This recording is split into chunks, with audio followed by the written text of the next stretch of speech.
Kenneth Boulding gets up and he says, an economist, and you can see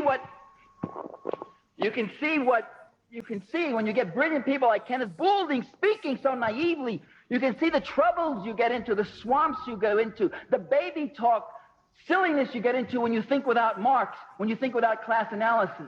And Kenneth Boulding says, one of America's leading economists, he says, empire is irrational because it costs more than what we get out of it. The British, it cost them more in India than what they got out of it. The American investment in the Philippines is only about $3.5 billion, but we had to give them about $6 billion in aid. It costs us more than what we get out of it. And that's when you think without a class analysis, because as we know, as you're going to know before the evening's over, that it's very profitable. Because the people who have the $3 billion investment aren't the same ones as the people who pay the $6 billion. As Thorsten Veblen said back in 1909, and Boulding should have read him even if he is a Marxist, as Veblen said, the wealth that's extracted from imperialism goes into the coffers of the select few, whereas the costs of empire are paid out of the common treasure of the people. And so it was with the British Empire in India. It was the Brits, the ordinary working people, who paid for the cost of empire. It was the Bank of England and the East India Trading Company that got the cream. And so with the Philippines, right, of course, with a good skim to your collaborator, your comprador there, what he got just in shoes for his wife. God knows his shoes for his girlfriends. Okay. Another resource in the third world that attracts capital investment.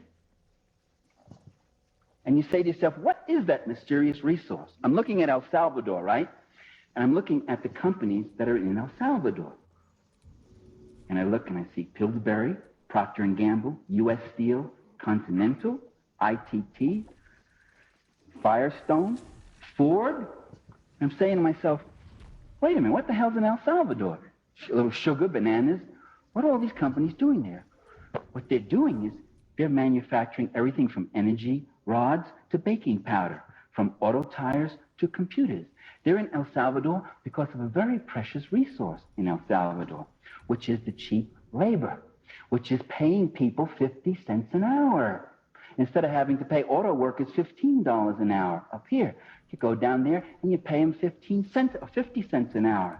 That becomes a very attractive thing. And you go to South Korea. New York Times had a story about the South Korean farm girls who work in the textile companies that used to be in New England until they moved south. And then when the Southern workers unionized, they moved to South Korea, where there's a nice fascist little country where if the workers try to unionize, they get beaten up and thrown in jail or they get shot dead. And the Korean farm girls in those textile compounds are working for 18 cents an hour. 18 cents an hour for 12 hours a day, 7 days a week. No time off. And if you want a day off, you work a double shift if you want to go see your family again on the farm. And they live in compounds. That's the Industrial Revolution. That's 1870s. But that's big profit. And that's what they call capital investment, development, friendly nation, staunch ally, good relations, stabilization, stability.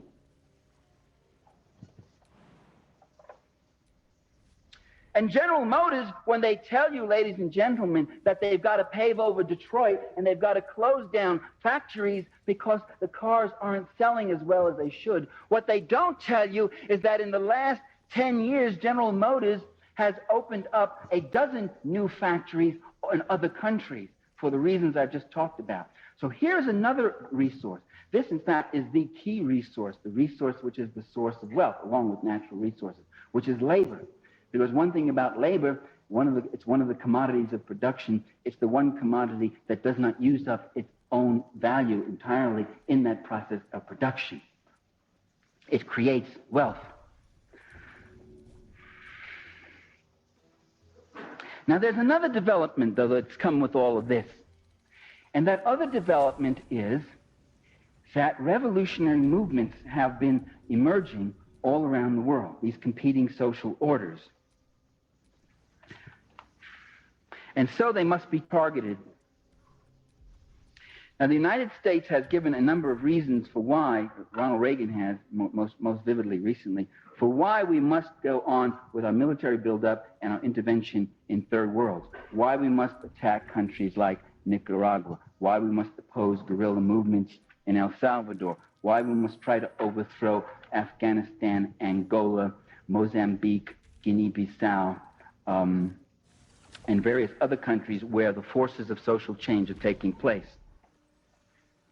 And the reason they give is the freedom of the people there for democracy. We are in Central America to defend democracy. Well, a moment's reflection would raise some serious questions about that hypothesis, because it becomes clear that, in fact, the U.S.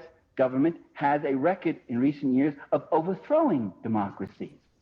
In Chile, Salvador Allende, elected in a free and open election, was overthrown. 10,000 people were executed. Tens of thousands of others were driven into exile. Others have been put in prison. And you have one of the worst fascist dictatorships, all with the support of the United States, which after Allende's election cut off all aid except to the Chilean military. In Guatemala in 1954, the Arbenz government was instituted, and Arbenz legalized all student organizations. Students were very powerful. The first democratically elected president of Guatemala. Arbenz legalized trade unions, opposition newspapers, and then he started doing some very dangerous things. He began to nationalize the unused land of United Fruit Company.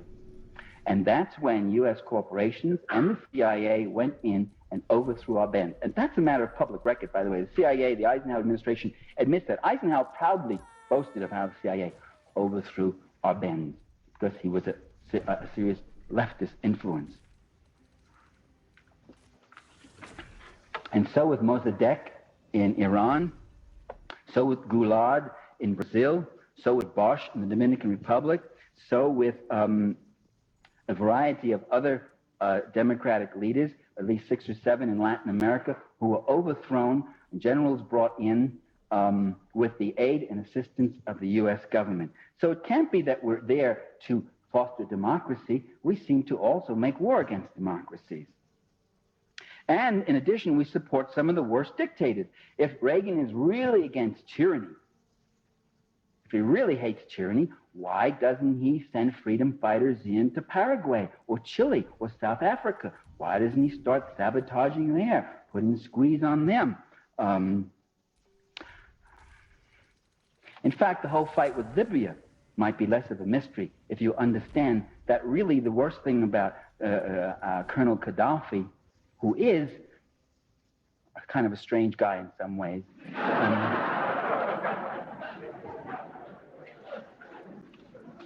but not as strange as the media has made him out.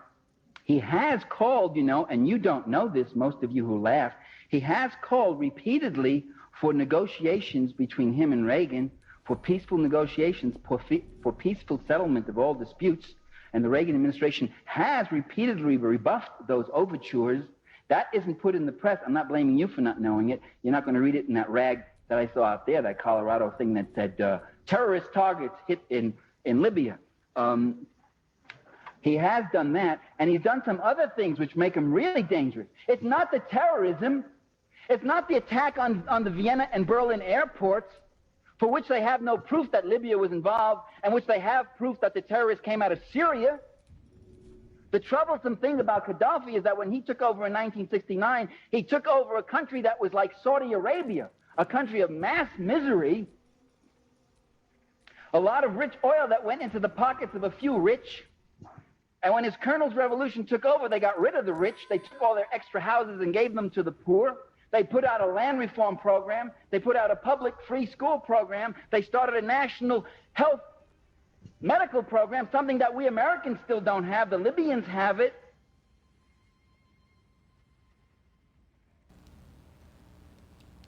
All Alright, comrades, we're going to now make Arabella into a robot and start hacking at things.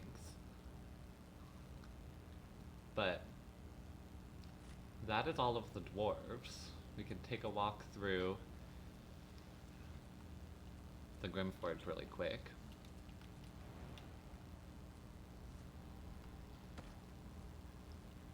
Other than the ones who are playing with the animals back there. W. Arabella, I guess. Yeah, Arabella's coming out of the friend box. Arabella is coming out of the box of friends. Empty. So, now, later on, when we fight Nier, there will be no dwarves involved. It will be just me and Nier. Because we'll take care of the ones in the back before we fight Nier.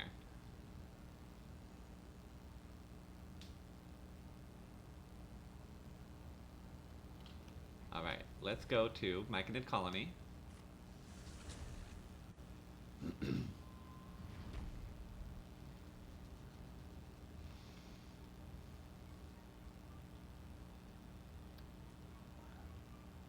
And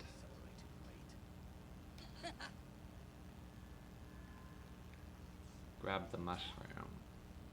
Have I talked to this guy? I have not. Yeah. The sovereign, I sense your resolve. an illusion, the sovereign. You do the circle a service.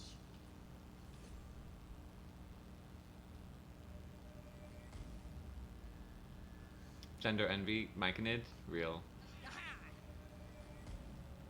This is a communist society, one mind.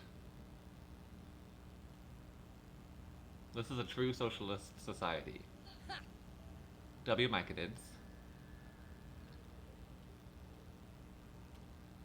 Fleshwalker, come reach into memory. Make up the kind of treasured memories you expect the sane to feel. I don't have a home. Me, blanketed in flayed skin, fireplace, burning flesh, sipping a glass of gall. Baldurian envisioned the banks of the Kionthar. Imagined the bustle of the city's marketplace, the wide. Or, oh yeah, I'm a wood elf that looks like a drow. Visualize the forests of favor. Your home lies there in the dappled light between the trees. It reveals its own home in reply. A humid cove filled with decaying Myconid corpses. Where God destroyed my people, I am a sovereign. Okay, we just need you to make Arabella into a robot.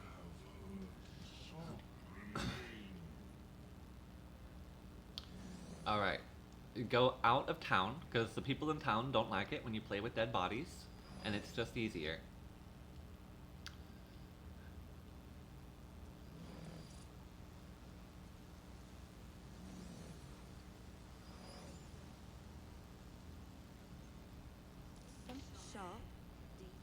We're gonna go to camp and get Arabella out of the box of friends. And we'll also save the husband so that we can have mushrooms in Act 3.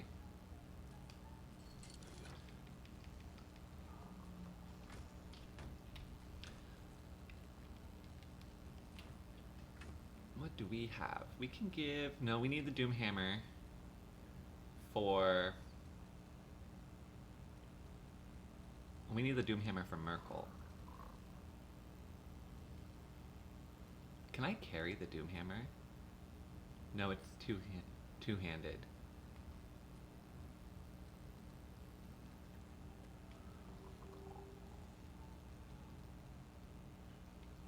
I thought I had a great sword. We'll give Arabella... What's useless to us? The corrosive flail or the blooded great axe? Let's give Arabella the blooded great axe.